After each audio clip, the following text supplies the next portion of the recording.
this year, where we visited 25 Guineans in their home and asked them to share their experience of being a Guinean living in Manchester.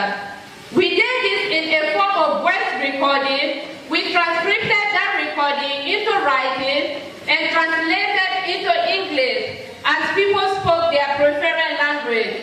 We then used those information in order to produce a comic book that would present Guinean culture. Well, we couldn't have done this if those people haven't had opened their door with welcome hand to us. And I must confess that many of them cook their traditional food on the day that we are expecting us so that we can eat together as the way they do in Guinea and then see how their food are cooked. I'm therefore standing here on behalf of Comcast to thank all those people that share their busy schedule and their information with us. Thank you very much for Guinean people.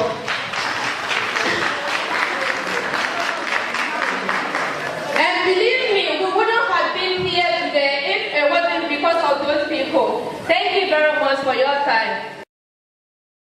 Hello there, I'm called Mafata Sharif and I'm here to talk about Guinea Conakry.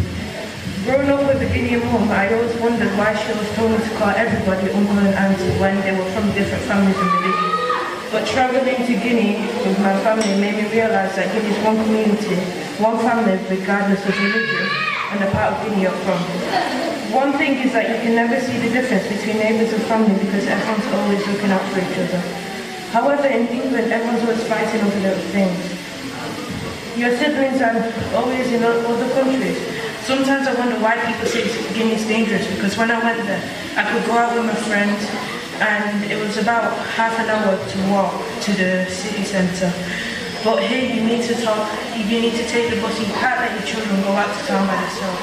One thing that I need to say is that those children that are Guinean should be proud of themselves because they don't know what Guinea is really like. Thank you all so much for listening.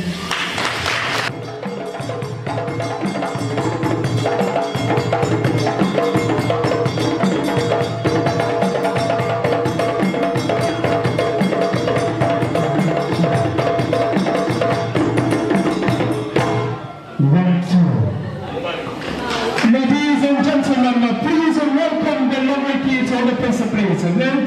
1, 2, 3.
Thank you again for coming to this event.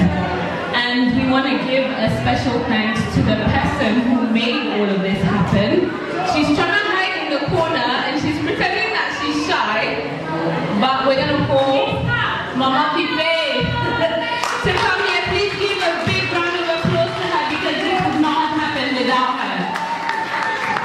She is an amazing lady and literally everything you see, it's her. So 1 or 2 words from her. Thank you so much for coming. Thank you. This is how we celebrate African culture. Yeah? Thank you to Ami. Without Ami, we couldn't do this. Thank you to Mr. Sheriff. He knows what I mean. Thank you to Miss Mundia. Without you, you know it. Thank you all. Have a good night. And of course the DJ. A round of applause for him, please. Thank you so much to everyone that came along. We really appreciate your support. Today marks the end of our project, the Nimba Tales, and it was all about preserving the Ghanaian culture, but not just that, but also the African culture. When you say African, it's so diverse, and it's important to preserve that because a lot of us are born here, a lot of us have grown up here, and Africa is a diverse continent. It's got 54 countries, and it's important to be able to share the culture, to be able to learn from each other, and we hope that we continue to unite as Africans, and we continue to learn from each other, all the positives that come with it, and also try and banish the negative things that are portrayed about us in the media. So once again, thank you very much for your support and for attending the event. I think also in Europe, we have a very stereotypical view of what African culture is.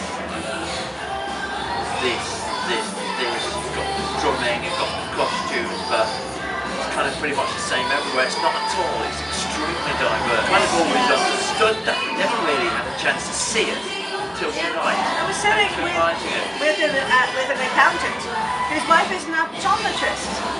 You know, and these are all professional people, which is very colourful. And the evidence of people being from different countries and having different cultures, but yet still having Africanness in common. I thought that was amazing because you don't really get Europeans having Europeanness in common in the same way. So you have that diversity, but you also have that unity, and I thought that was good. I like the way they tackled uncomfortable issues head on, dealt with it, and that there was a narrative that told the story of this family, rather dramatic survival from the shipwreck. And then, you know, he's grown up in England and he's thinking, well, I don't like the bad practices, but there are great things here. I've learned things about Guinea that I didn't know about before, that there are tourist attractions there to visit and that they're all positive. And there's music to be heard and there's a jewel market and all sorts of cool stuff. I'm thinking, I'm going to go to Guinea. I'll tell you what, when you sit down and eat with people that you really learn about them. It was a pleasure for us to be with this project from the start to the end. Everyone did really well, and congratulations to everyone, and thank you for everyone who attended today. We hope we'll be doing more and more events in the future, so let's keep it up. Yeah, Nimba Tales, yeah. Today, aujourd'hui c'était la fête des Guinéens. C'était un événement qui s'est très bien passé, ça s'est bien déroulé.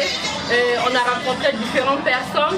Les enfants se sont amusés, il y avait la nourriture. On a rencontré aussi des personnes quand on était dans la même ville, mais on ne se connaissait pas. Mais grâce à cette fête, nous tous on s'est vus, on s'est rencontrés et prochainement, j'aimerais vraiment que ça continue pour qu'on puisse aussi partager nos cultures aux autres aussi. Vraiment, c'est gentil, merci et nous remercions tout le monde.